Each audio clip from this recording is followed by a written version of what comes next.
Haya ni maonyesho ya kibiashara ya kimataifa ya Sabasaba, ikiwa ni jubilii ya miaka 50 tangu kuanzishwa kwake. Kati ya mabanda mengi ambayo yapo hapa kwa mara nyingine tena, UTT HAMIS nao wamekuwa hapa kwenye maonyesho haya, na nipo na kaimu mkurugenzi wa masoko na mawasiliano Martha Mashiku. Mimi ninafurahi sana kukuona tena. Kama mnavyofahamu, sisi huwa lazima tushiriki kwenye maonyesho ya Sabasaba kwa sababu hii ni sehemu ambayo tunakutana na watu wengi wa kada mbalimbali. Tunakuja kutoa hasa elimu ya uwekezaji. Watu tunatamani wafahamu kuwekeza kwenye masoko ya fedha na pamoja kupitia hii mifuko ya uwekezaji wa pamoja unafananaje na faida zake zikoje.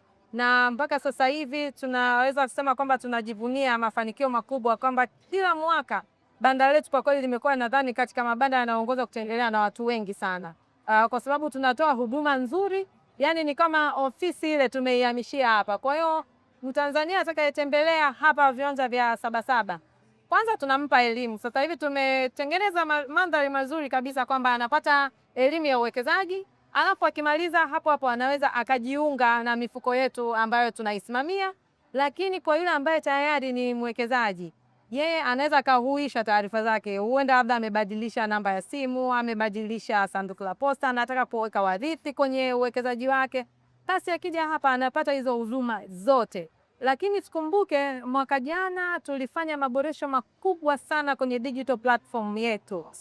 Kwamba app yetu ile tumeiboresha kwamba sasa hivi mtu anaweza kufungua kutumia hiyo app yake ya mkononi. Akidownload tu anaweza kuweka details zake akapata namba yake ya uwekezaji, lakini kupitia portal anaweza pia sasa kuhuisha taarifa zake za uwekezaji, anaweza kuangalia uwekezaji wake kama ana mfuko zaidi ya moja yote. Kwa hiyo ataweza kuona portfolio yake yote nzima ambayo amewekeza hapa UTT ya yeye pamoja na familia yake. Mathalan kama ni yeye amewafungulia, basi ataona yeye kila kitu kwenye simu yake ya mkononi. Lakini kama kawaida anaweza pia ku-download statement kutoka kwenye hiyo app. Kwa hiyo ataona uwekezaji wake, historia ile miamala yake yote aliyoifanya, na kama ameweka atakuwa anaona, na kama anataka kutoa, kama tunavyofahamu kwenye app yetu sasa hivi mpaka 5 milioni anaweza akatoa kwa kutumia anaweza akatoa kwa kutumia simu yake ya mkononi. Basi taratibu tu mwenyewe anaweza kuona, ataona status ya repurchase yake kwamba sasa fedha zimeshatoka na zinaelekea kwenye benki ambayo anakuwa ametuandikia. Kwa hiyo mimi niwakaribisha Watanzania watembelee kwenye banda letu. Tuko hapa kuanzia tarehe 28 mpaka siku maonyesho yatakapofungwa. Tunaendelea kutoa huduma na nishukuru kwamba Watanzania wameitika kwa kweli, kwa sababu mpaka sasa hivi tuna wawekezaji takriban 600,000 na ushei. Kwa hiyo unaweza ukaona, ukiangalia uwekezaji wa pamoja unajua ni kitu kipya kwenye soko, lakini sisi tunajivunia kwamba tumefikisha namba hiyo ya wawekezaji. Lakini pia ukiangalia fund size, kwa fund size sasa hivi tuna trilioni 5.3. Hii inaonyesha jinsi gani Watanzania walivyoitikia na wanavyoiamini hii taasisi yao pendwa iliyoko chini ya Wizara ya Fedha.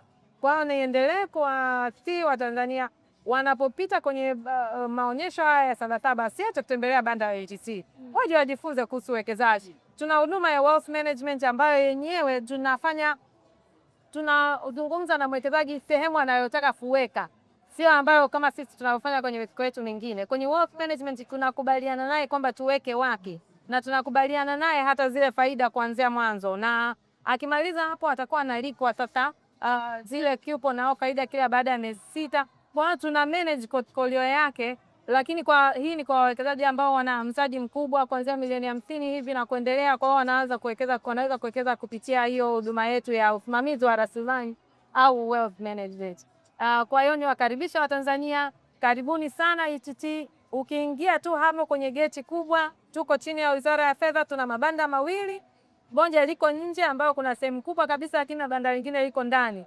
Tuko maeneo mawili kwa sababu mwitikio ni mkubwa, wakati mwingine tukiwa na sehemu moja hapatoshi. Kwa hiyo tunataka tuhudumie watu kwa upana, tukiwa na sehemu na space kubwa, ili tuweze kuhudumia wateja wengi, kwa sababu wanakuwa kwa kweli ni wengi. Kuna saa wanakuwa pamejaa hapa, ukifurika mpaka ukitashangaa, ukija utasema hivi hapa kuna kitu gani? Kwa hiyo ni washukuru pia Watanzania kwanza kwa kuitikia, kwa sababu kiukweli bila wao wawekezaji sisi UTT ni kama hatupo. Kwa hiyo nawakaribisha Karibuni tuwasikilize, karibuni tuwape elimu ya uwekezaji, karibuni muwekeze na UTT. Yeah. Ni Martha Mashipu, huyu ni kaimu mkurugenzi wa masoko na mawasiliano wa taasisi ya UTT AMIS. Amekwambia hapa iko chini ya Wizara ya Fedha. Wewe Mtanzania mwenzangu, mimi ambaye unaniona hapa tayari nishamaliza mambo yangu hapa, kwa nikitoka na mimi nasubiri faida zangu niweze kuzichukua hapa. Basi mpaka ni wakati mwingine tena, tupo kwenye mabanda mengi ambayo hapa kwenye viwanja vya Sabasaba, ikiwa jubilii ya miaka 50. Hii ni Darling Media, endelea kuwa nasi.